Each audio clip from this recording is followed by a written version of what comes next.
Hello everyone, कैसे हैं आप सभी। होप आप सभी लोग अच्छे होंगे। आज हम बात करने वाले हैं कुछ मंथली ब्रेकआउट स्टॉक्स पे और कुछ मंथली ब्रेकआउट रिटेस्ट स्टॉक्स पे, क्योंकि अभी आपको सभी लोगों को पता है कि 4 तारीख को इलेक्शन का रिजल्ट आने वाला है। मार्केट में वॉलेटिलिटी काफ़ी हाई है और उम्मीद है 4 तारीख तक और बढ़ सकती है। एंड रिजल्ट आने के बाद वॉलेटिलिटी, जैसा कि हमेशा होता है कि इवेंट आने से पहले या इवेंट वाले दिन तक वॉलेटिलिटी रहती है एंड उसके बाद वॉलेटिलिटी कम हो जाती है। सो ऐसे कौन से स्टॉक्स हैं जो हमारे रडार पर हैं मंथली ब्रेकआउट के अकॉर्डिंग, आज हम उन पे बात करेंगे। तो सबसे पहले हम 2 स्टॉक्स लेंगे जिन्होंने मंथली पर बहुत अच्छा ब्रेकआउट दिया है, और एक स्टॉक है जिसने ट्रेंड भी चेंज किया है। वीकली पर ऑलरेडी वो कर चुका था, मुझे मंथली पर भी उसका वेट करना था। तो हम चलिए स्टार्ट करते हैं। जैसा कि आप स्क्रीन पर देख रहे होंगे, आपके स्क्रीन पे जो चार्ट लगा हुआ है वो मदरसन सुमी का लगा हुआ है। एंड इस चार्ट में अगर आप ध्यान से देखें तो क्या चीज़ देखने को मिल रहा है और ये हमारे रडार में क्यों आया, उसके पीछे क्या रीज़न है। तो सबसे पहले मैं आपको ये दिखाना चाहूँगा कि दिसंबर 17 दिसंबर 2017 में जो हाई बना था वो बना था 131.40 का। 131.40 का जो हाई था वो ब्रीच हुआ जून 2021 में, बट क्लोज नहीं हुआ। अगेन वो लेवल ब्रेक हुआ जैन 22 में, बट अगेन वही सेम है, क्लोज नहीं हुआ। बट अभी मई 24 में क्या हुआ है कि जो हमारा दिसंबर 17 का हाई था उसके ऊपर उसने क्लोजिंग दे दिया है हमें। और अगर हम स्ट्रक्चर देखें तो लेटेस्ट जो मूव है, ये हमारा जो स्ट्रक्चर है वो एक तरीके का राउंडिंग बॉटम टाइप का पैटर्न है। और अगर हम पूरा लें तो हमारा एक look like cup handle type का पैटर्न है। Not exactly cup handle, but एक तरीके का कप हैंडल पैटर्न टाइप का फॉर्मेशन बना रहा है। क्योंकि मेरे अकॉर्डिंग मैं थ्योरी पर कम बिलीव करता हूँ, प्रैक्टिकल पर ज़्यादा बिलीव करता हूँ। पैटर्न किस तरीके का बना हुआ है, मेरा फोकस उस पर रहता है। अब इस पैटर्न का जो ब्रेकआउट है अगर हम देखें तो रिजेक्शन की वजह से हमारा जो लेवल हो गया था वो 136 का हो गया था। तो क्लोजिंग हमको 136 के ऊपर चाहिए था, जो कि 151 आ गया है। ओवरऑल अगर हम बात करें तो जैसे काफ़ी लोगों के मन में चलता होगा कि सर इसका टारगेट क्या होगा। तो जो ये डेप्थ है, मतलब जो ये हाई लो से टॉप का जो रेंज है, ये हमारा यहाँ पे टारगेट बनेगा। तो ये कितना बन रहा है, ये लगभग आज की रेट में हमारा बन रहा है 239, मतलब 240 के आसपास ये हमारा अभी लेवल बन के आ रहा है अगर आप देखेंगे। बाकी जब भी कोई स्टॉक ऑल टाइम हाई का ब्रेकआउट देता है तो वो काफ़ी अच्छा रिटर्न देता है, बट क्योंकि ये एक लार्ज कैप स्टॉक्स में आता है, इसका market cap around 1 lakh crore के आसपास का है। तो ऐसे में क्या होता है कि large cap stocks mid cap stock की तरह मूव नहीं करते हैं या उतने उस तरीके का रिटर्न नहीं देते हैं। बट इस तरीके के स्टॉक्स का जो रिटर्न होता है वो अच्छा ही होता है। अगर हम बात करें लार्ज कैप के अकॉर्डिंग तो थोड़ा स्लो रहेगा बट अच्छा रहता है। बाकी स्टॉक का टारगेट होगा या स्टॉप लॉस होगा या कोई नहीं बता सकता है, लेकिन ये चार्ट हमें बहुत अच्छा लग रहा था। और काफ़ी टाइम के बाद 2017 का हाई ब्रेक हुआ है, मतलब 18, 19, 20, 21, 22, 23, तो ऑलमोस्ट मोर देन 6 ईयर का अपने को एक ब्रेकआउट देखने को मिला है। ठीक है, तो और ये हमारा फेवरेट है कि अब कोई स्टॉक ऑल टाइम हाई का ब्रेकआउट दे और 5 साल से ज़्यादा का हो, तो वो हमारे लिए बहुत अच्छा एक मतलब एक इन्वेस्टमेंट का अपॉर्चुनिटी बन सकता है। तो यहाँ पर अगर हम बात करें तो रिस्क क्या है, तो क्योंकि यहाँ पर एक रिजेक्शन भी है लेटेस्ट, यहाँ पर अगर हम देखें तो ओवरऑल जो सपोर्ट जोन बन रहा है वो हमारा बन रहा है 130 से लेकर 140 का। और रही बात स्टॉप लॉस की, तो मैं जो सेकंड लास्ट कैंडल है रिजेक्शन, उसका स्टॉप लॉस लेके चलूँगा यहाँ पे। तो अगर ये 115 के नीचे बंद हो जाता है मंथली बेसिस पे, तो जो मेरा व्यू है वो इनवैलिड हो जाएगा। ये ज़रूरी नहीं है कि स्टॉक ब्रेकआउट आ गया और आपका वो स्टॉक चलता रहे और आपका टारगेट अचीव कर दे। हमें कभी भी ये सोच के काम नहीं करना है कि मैं पैसा कमाने के लिए या मैं जो इन्वेस्टमेंट कर रहा हूँ इससे मुझे पैसा बहुत बनेगा, ये सोचते काम नहीं करना है। आपको ये सोचते काम करना है कि आप एक प्रोसेस फॉलो कर रहे हो, आप एक सेटअप रूल फॉलो कर रहे हो, उसमें लॉस भी हो सकता है, उसमें प्रॉफिट भी हो सकता है, कुछ भी हो सकता है। तो आपको बस सेटअप रूल फॉलो करना है। तो क्या स्टॉप लॉस होना चाहिए, क्या टारगेट होना चाहिए, ये सारी चीज़ें आपको प्लानिंग करके चलना है। यहाँ पर अगर हम रिस्क और रेशियो की बात करें तो अप्रॉक्सीमेटली जो रिस्क एंड रेशियो बन रहा है वो अराउंड 15% जाने का बन रहा है। और पैटर्न के अकॉर्डिंग अगर टारगेट करें, डिसाइड करें तो 73% का, मतलब 70+ % का हमारा रिवॉर्ड बन रहा है। तो अप्रॉक्सीमेटली 1:4.5 प्लस का हमारा RR यहाँ पे बन रहा है। तो ओवरऑल यही रीज़न था कि ये स्टॉक मुझे अच्छा लग रहा था। और अगर अब हम बात कर लें थोड़ा फंडामेंटल का, तो फंडामेंटल में अगर हम देखें तो देखिए 1 लाख करोड़ का मार्केट कैप है, उसके ऊपर कर्ज हमारे ऊपर 64,000 का नेट डेप्ट है, बट इन्वेस्टमेंट भी इन्होंने कर रखा है। ओवरऑल अगर हम बात करें इनका ईयर ऑन ईयर क्या इनका मतलब सेल्स और रेवेन्यू रहा है, तो 25,000 करोड़ का इनका 2013 में सेल था। आज 10 साल हो गए, अभी ये 1 लाख करोड़ का मार्केट कैप है। मतलब जो सेल्स है वो हमारा ऑलमोस्ट 4 टाइम्स हो चुका है। बात करें प्रॉफिट तो 400 करोड़ रुपये 500 करोड़ रुपये ये कमा रहे थे लगभग, अभी ये 3,000 करोड़ रुपये कमा रहे हैं। बट अगर आप ध्यान से देखें तो ईयर ऑन ईयर बेसिस पे क्या ग्रोथ है ये इनकी, मतलब 1,600 करोड़ का सीधा प्रॉफिट हमारा 3,000 करोड़ के आसपास का हो चुका है, राइट। उसके बाद अगर हम बात करें तो देखिए बोरोइंग भी थोड़ा इनका बढ़ा है, जाहिर सी बात है कि भाई कैपेक्स करेंगे आप या कुछ नया प्लानिंग करेंगे तो उसका असर आपको देखने को मिलता है। प्लस इन्होंने इन्वेस्टमेंट भी कर रखा है, जैसे मैंने आपको बोला था ना 15,000 करोड़ का कैपेक्स है, 2,400 का, तो ये भी चीज़ आपको कई बार देखने को मिलेगा, बट ग्रोथ भी है साथ के साथ। उसके बाद प्रमोटर होल्डिंग अगर हम देखें तो ठीक है, प्रमोटर होल्डिंग में कोई ज़्यादा चेंजेस नहीं है। ईयर ऑन ईयर की भी बात करें तो 63% था, आज 60% है, 3% ही कम हुआ है। बट उसके पीछे भी बहुत सारे रीज़न होते हैं कि प्रमोटर ने इक्विटी क्यों डाइल्यूट करी है, या अगर उन्होंने करी है तो वो किसको दी है, तो ये सारी चीज़ें भी अपने को देखनी चाहिए। क्योंकि अगर हम बात करें एफआईआई, तो एफआईआई ने एलोकेशन बढ़ाया है, पहले कम किया अब बढ़ाना शुरू कर दिया है। डीआई की बात करें तो डीआई में भी वही सेम चीज़ हुआ है। तो ये ओवरऑल अगर हम बात करें तो फंडामेंटल पॉइंट ऑफ व्यू से भी मेरे को अच्छा दिख रहा है। एंड सबसे मेन चीज़ जो मेरे लिए फंडामेंटल में है कि जो सेल्स है, जो रेवेन्यू है, वो कंटिन्यू ग्रो होना चाहिए, प्रॉफिट भी आपका ग्रोथ होना, मतलब ग्रोइंग होना चाहिए। और सबसे अच्छी चीज़ मैंने जो इसमें देखा कि इनका जो मार्जिन है वो काफ़ी मतलब स्टेबल है, ऐसा नहीं है कि बहुत ज़्यादा अप डाउन है। तो अगर कहीं पे भी फ्यूचर में चल के मार्जिन 1-2% भी चेंज होते हैं तो री रेटिंग इसकी देखने को मिल सकती है। तो इस वजह से मदरसन मेरे रडार पे था। एंड फंडामेंटल भी जैसे मैंने बोला कि आप लोगों को अगर कंपनी के बारे में पढ़ना है तो आप वो यहाँ से पढ़ सकते हैं, इस वेबसाइट पे जाके। बहुत अच्छी वेबसाइट है कि कंपनी क्या क्या काम करती है, किस किस सेगमेंट में है, ये सारी चीज़ें। इनका देखिए विजन भी यहाँ पे इन्होंने लिखा हुआ है, ग्लोबल रिस्ट्रक्चरिंग, मतलब सब कुछ क्या कर रहे हैं क्या नहीं कर रहे हैं, किस किस सेक्टर में क्या, कौन से इनके क्लाइंट हैं, सारी चीज़ें आपको यहाँ से देखने को मिल सकता है। अब आगे जाते हैं, दूसरा स्टॉक है GR इंफ्रा। सो GR इंफ्रा का चार्ट देखने से पहले अपन फंडामेंटल एक बार देख लेते हैं। तो इसका मार्केट कैप 15,000 करोड़ के आसपास का है, ठीक है, 14 के पी पे चल रहा है, तो एक रीजनेबल पी है मेरे अकॉर्डिंग।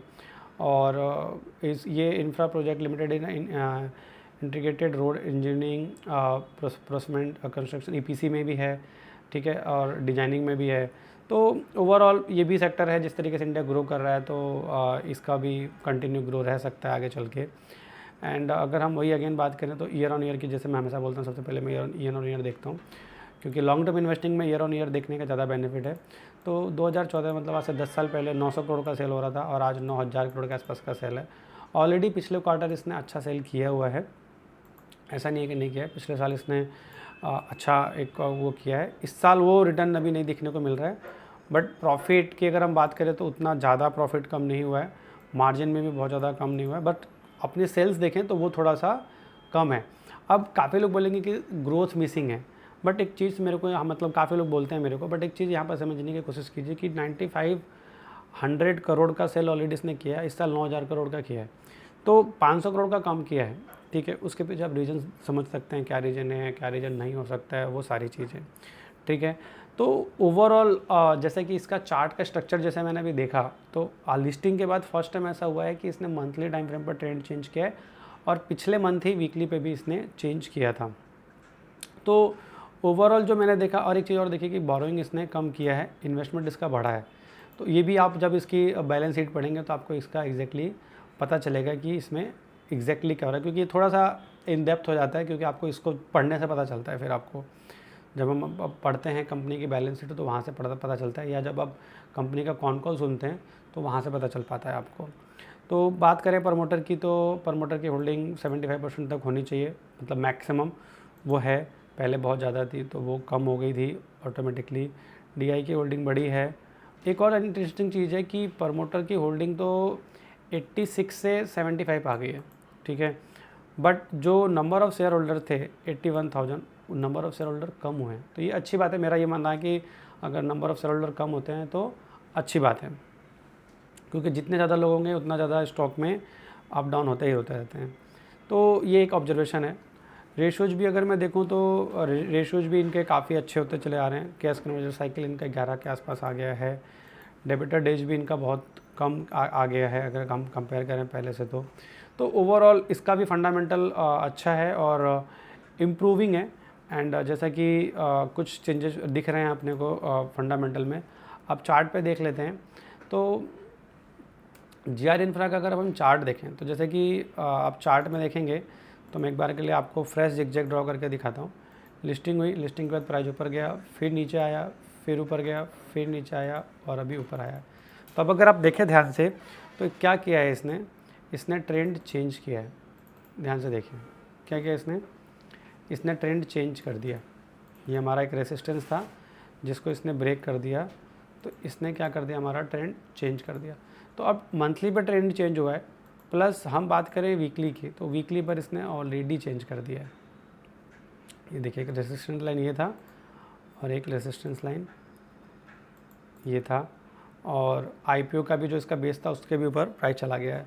तो ये जो जिगजैग था वो मंथली पे था, तो वीकली पे भी हो चुका है और मंथली पे भी हो चुका है। वॉल्यूम की अगर हम बात करें तो क्योंकि लिस्टिंग में बहुत ज़्यादा बड़ा वॉल्यूम था तो उसकी वजह से बाकी सारे छोटे दिख रहे हैं। लिस्टिंग वाले दिन को हम इग्नोर कर सकते हैं क्योंकि उस दिन जाहिर सी बात है कि वॉल्यूम रहता ही रहता है। बट अभी हम अगर वॉल्यूम देखें कंपेयर टू आफ्टर लिस्टिंग वाली वॉल्यूम्स तो बहुत अच्छा वॉल्यूम है। तो यही रीज़न था। कई बार क्या होता है कि फंडामेंटल पे हमें कोई पॉजिटिव पॉइंट्स दिखते नहीं हैं, लेकिन कुछ ना कुछ कमेंट्री में कंपनी ने कुछ बोला है या कुछ ऑर्डर बुक्स आ रहे हैं, वो सब कुछ स्क्रीन पर नहीं दिखता है। वो सब कुछ आपको कॉन कॉल पढ़ने से और बैलेंस शीट पढ़ने से पता चलता है आपको। तो ये रीज़न है। और इसको अगर हम देखें तो 2200 से पहले कोई मेजर रेसिस्टेंस नहीं है। बट जैसा कि आपको पता है कि इसमें काफ़ी ऊपर क्लोजिंग हुआ है, तो रीटेस्ट पर ही अपने को देखना चाहिए। एंड रीटेस्ट का जोन मैंने ऑलरेडी ड्रॉ किया हुआ है, 1400 से 1450 रुपये का रेंज है इसका रीटेस्ट का। एंड यहाँ पर जो कि एक रिजेक्शन भी है, तो बेटर वही रहेगा कि हम 1300 के आसपास का स्टॉप लॉस लगा के इसमें काम करें। तो ये 2 स्टॉक्स थे जो मंथली ब्रेकआउट पे मुझे बहुत अच्छे लग रहे थे।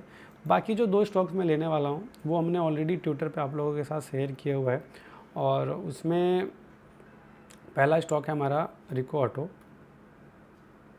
तो रिको ऑटो की अगर हम बात करें तो आप देखेंगे ध्यान से, तो रिको ऑटो में जो हाई था हमारा सितंबर 2005 का, मतलब सितंबर 2005 का 2005 का जो हाई था उसी के आसपास 17 में बना, और उसका जो ब्रेकआउट आया हमारा वो आया मार्च 24 में। तो जो इसका रिटेस्ट जोन था अराउंड 100 से 120 का, वो इसने दिखा दिया है। बात करें रिस्क का, तो क्योंकि इतना बड़ा ब्रेकआउट है तो हम जैसे जनरली हायर लो का स्टॉप लॉस रखते हैं पहले, तो यहाँ रिस्क 30% का बन रहा है। और अगर हम रिवॉर्ड देखें तो रिवॉर्ड कितने % का बन रहा है वो हम देख लेते हैं एक बार।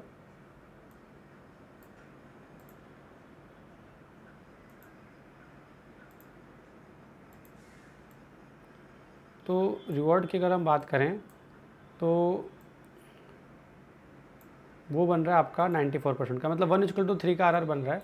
तो जब भी कभी हमारा स्टॉप लॉस बहुत बड़ा बनता है, बहुत बड़ा हो जाता है, तो हम क्या प्रेफर करते हैं कि उसको 2 से 3 पार्ट में उसको लें।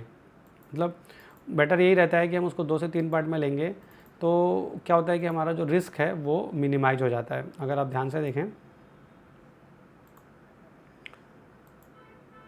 तो जो हमारा रिस्क है ना वो डिवाइड हो जाएगा। मान लीजिए कि जैसे हमने यहाँ पे ले लिया, फिर हमने मंथली 20 पे ले लिया, फिर ये हायर लो पे ले लिया, क्योंकि मार्केट में अभी काफ़ी बड़ा इवेंट भी है, तो इस टाइम पे थोड़ी सी प्लानिंग हम चेंज कर देते हैं।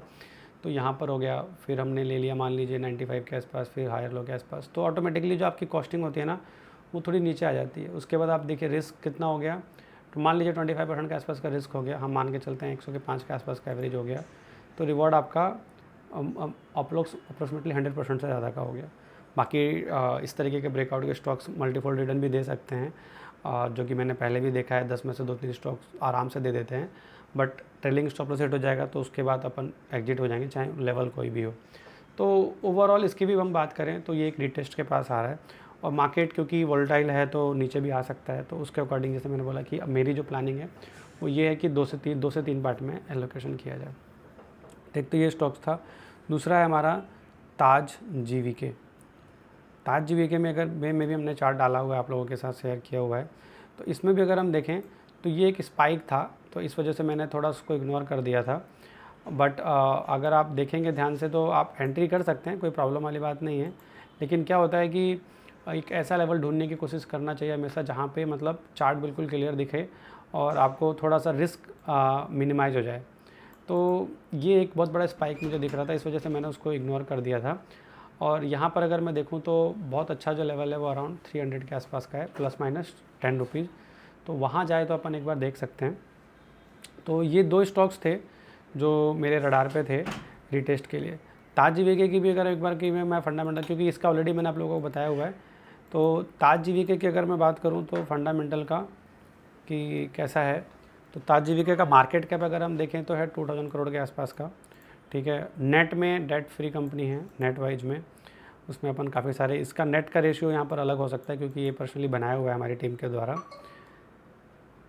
तो 250 करोड़ का सेल था आज से 10 साल पहले, अभी है 400 करोड़ का। और अगर हम कंपेयर करें, ठीक है, तो कोविड के बाद से, क्योंकि कोविड के टाइम पर तो आपको पता था कि इशू आ रहा है, कोविड के बाद से आप देखेंगे तो कंटिन्यू ग्रोथ बढ़ी है। मार्जिन अगर हम बात करें, सबसे अच्छी बात जो है, जो मुझे लगा कि इसकी जो री रेटिंग हुई उसका भाव ऊपर गया, कि पहले इसका मार्जिन 25% के आसपास रहता था, 5% ऊपर नीचे। अभी क्या हो गया, 23, 31 और 32 कंटिन्यू, मतलब इसका वो बढ़ रहा है, मतलब प्रॉफिट बढ़ रहा है। आप सोचिए कि 384 करोड़ का यहाँ पर इसने सेल किया था और 318 का पहले भी किया हुआ है, बट उस टाइम 24 करोड़ का प्रॉफिट था और अभी 80 करोड़ का प्रॉफिट है। मतलब सेल में आप देखेंगे तो 2019 की सेल सबसे ज़्यादा थी इसकी, अगर हम बात करें उसके पहले के टाइम से, और 2023 में। तो प्रॉफिट आप देखिए, इवन मार्च 2022 में 230 के आसपास का था और 230 इनका अप्रॉक्सीमेटली यहाँ पे आप देखिए 2014 में था, लेकिन उस टाइम प्रॉफिट 5 करोड़ का था और इस बार 10 करोड़ का है। तो मतलब आप समझिए कि ये चीज़ों में चेंजेज आ रहा है, ठीक है। तो जैसे मैंने बोला कि प्रॉफिट बढ़ रहा है, मार्जिन भी बढ़ रहे हैं, कोविड के बाद अच्छा ग्रोथ भी हुआ है और हाईएस्ट सेल्स पे भी आ गया है। तो ये री रेटिंग हुई है। एंड कोविड के बाद मैंने ये चीज़ ऑब्जर्व किया है कि लोगों का थोड़ा सोचने का तरीका चेंज हुआ है, लाइफ को एंजॉय करना ज़्यादा उन्होंने स्टार्ट किया है, लाइफ पे फोकस भी करना थोड़ा उन्होंने फोकस किया है। तो वो चीज़ का भी इम्पैक्ट अपने को देखने को मिल रहा है। बात करें प्रमोटर के टाइप के, तो प्रमोटर की होल्डिंग बिल्कुल प्रॉपर है, कोई दिक्कत नहीं है, इतने सालों से सेम है। और एक चीज़ इसमें देखने को आपको मिलेगा कि नंबर ऑफ़ शेयर होल्डर्स ज़रूर बढ़े हैं इसके अंदर, नंबर ऑफ़ शेयर होल्डर्स ज़रूर बढ़े हैं और पब्लिक के अंदर। बड़े नाम में तो अभी दमानी स्टेट करके है, जिनके पास 2.5% स्टेक है, और एक इन्वेस्टर एजुकेशन फंड अथॉरिटी है। तो क्योंकि सबके नाम इसमें नहीं आते हैं, अगर किसी के पास 0.7 होगा तो भी इसका उसमें नाम नहीं आएगा उनका। एंड डीआई का एलोकेशन इसमें अभी जैसे दिख रहा है कि कई बार ये प्रॉपर डेटा नहीं होता है तो इसमें कम दिख रहा है, बट प्रमोटर की होल्डिंग बिल्कुल इंटैक्ट है। चार्ट बहुत अच्छा है, सेक्टर मुझे आने वाले टाइम के लिए अच्छा लगता है। सो यही रीज़न है इसके अंदर कि ये हमारे रडार पर है।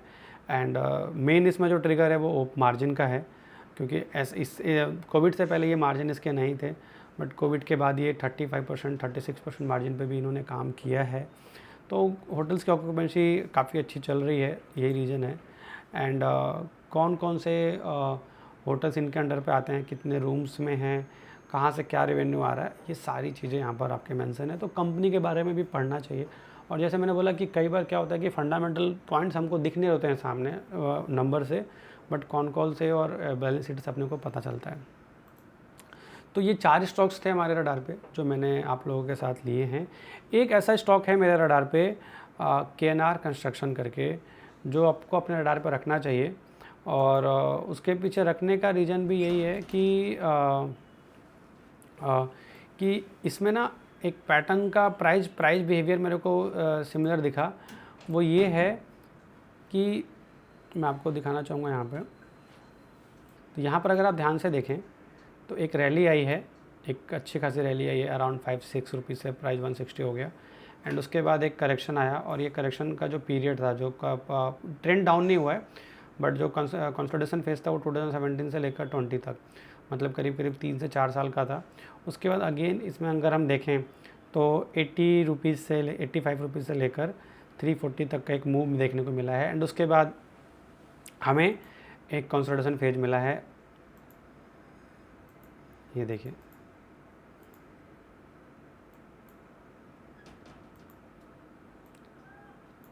तो यहाँ अगर आप देखेंगे तो एक रैली, फिर कंसोलिडेशन फेज, फिर एक रैली, एक कंसोलिडेशन फेज, उसका ब्रेकआउट आ रहा है। तो काफ़ी सिमिलर प्राइस बिहेवियर मिला हुआ है। तो ये मेरे रडार पर है अभी। एंड मतलब मेरा प्लानिंग है कि अगर थोड़ा डीप आता है तो इसको मैं एक बार सोच सकता हूँ लेने के लिए।